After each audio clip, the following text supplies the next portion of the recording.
on a fait le travail de se demander quelles données étaient disponibles sur les polymères biosourcés pour pouvoir évaluer le marché.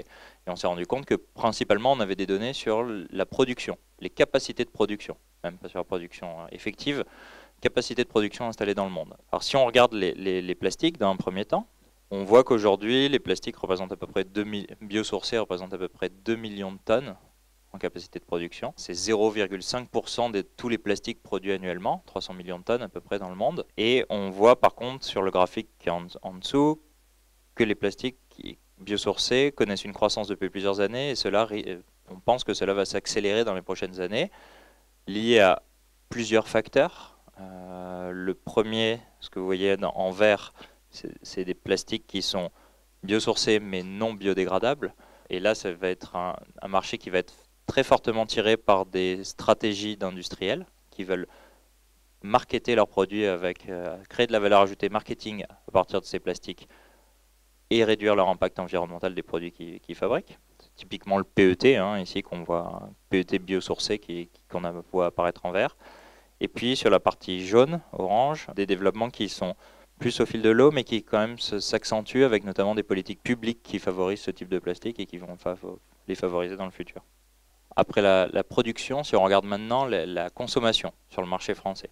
Alors vous avez un tableau ici qui est issu d'une étude de l'ADEME de 2015 qui est sur la consommation des produits. Donc vous avez la production française et la consommation française. La production est en volume total, donc fossile plus biosourcé, et puis la consommation biosourcée est toujours indiquée à côté. Et on voit que sur les principaux les domaines des polymères qui nous intéressent, soit les colles, encre, peinture, plastique, cosmétiques, les biosourcés ne représentent pas encore une part significative du marché. Donc il y a un vrai enjeu à développer, y compris d'un côté la production en France de ces polymères biosourcés, parce qu'il y a une demande, mais aussi de pouvoir augmenter la consommation, parce qu'on voit que les consommations aujourd'hui, par exemple sur les plastiques, on est à 1%. 1% des plastiques consommés en France sont du biosourcé.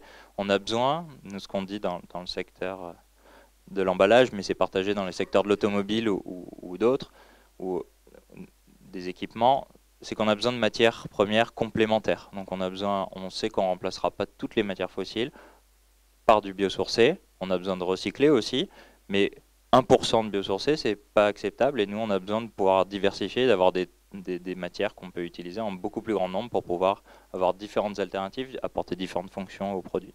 Perspective de croissance, toujours dans cette étude de l'ADEME 2015, ils ont essayé d'évaluer différents scénarios avec une politique publique plus ou moins forte. Donc on voit qu'on peut, avec un engagement leadership des marchés, donc un engagement fort de l'industrie, là c'est ce qu'on croit, la vérité sera sans doute dans le milieu de ce tableau, donc avec une volonté forte de l'industrie et une puissance publique qui peut être motrice, donc les colonnes leadership du marché et puissance publique motrice, on voit qu'on peut vraiment augmenter 1,5, 2 fois, voire 3 fois les produits biosourcés qu'on utilise en France.